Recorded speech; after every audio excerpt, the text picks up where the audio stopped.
pamalandong pagtuon karong gabi na karong mga orasa no sa hamugo nga pag-ampo sa ngalan samahan sa anak ug sa Espiritu Santo. Amen. Maghimaya ka Maria, napuno ka sa grasya. Ang Ginoo managa kanimo, bulahan ka sa bahay nga tanan, mabulahan mo sa bunga sa tiyan mo nga si Jesus. Santa Maria, Ina ka sa Dios, iampo mo kami makasasala karon sa oras sa among kamatayon. Amen. Sa ngalan samahan sa anak ug sa Espiritu Santo. Amen. Sa makausapa mayong gabi ato karong tun-an pamalandungan ang teksto sa Ebanghelyo ni San Juan, no? Kapitulo 8 versikulo 58. Nga itong himuon karon maghimong pahigayon tag biblical nga exegesis nga gamay nga teolohiya, no? Mahitungod ni Kristo. So, biblical Christology. Teksto na to, San Juan 5, versikulo 58. Chapter 8, verse 58. Ano itong ato karong tukion, karong gabiuna. Nga, muna siya'y muhatag og katin-awan, labi na ito mga objeksyon o pangutana mahitungod kung kinsa sa Jesus.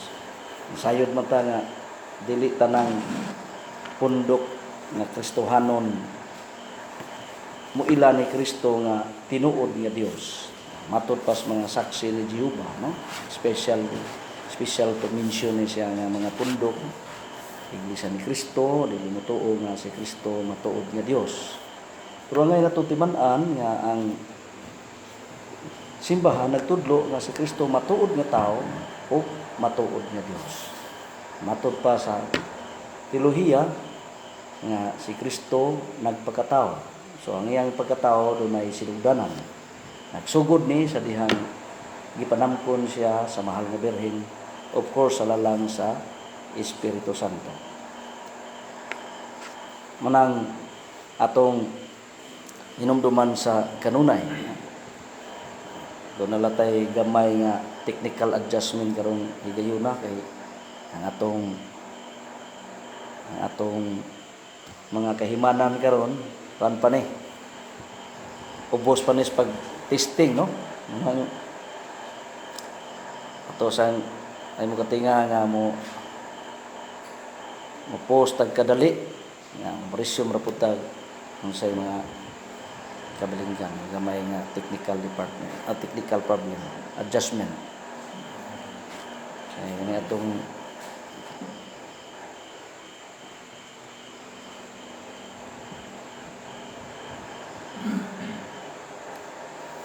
pasa balik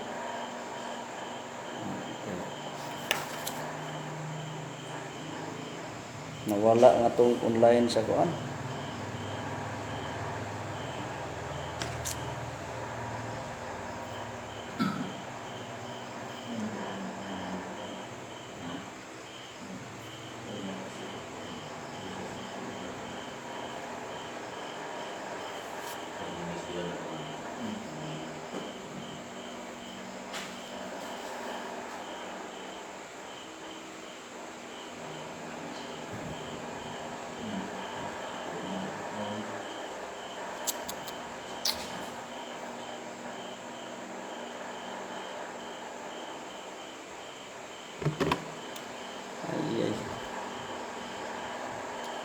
Kalisod watay technician ba, no?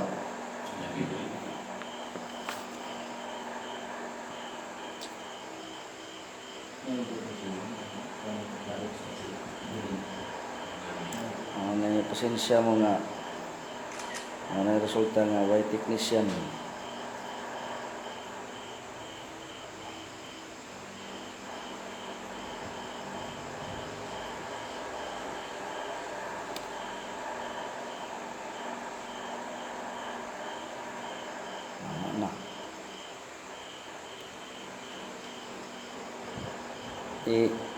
I-post na imong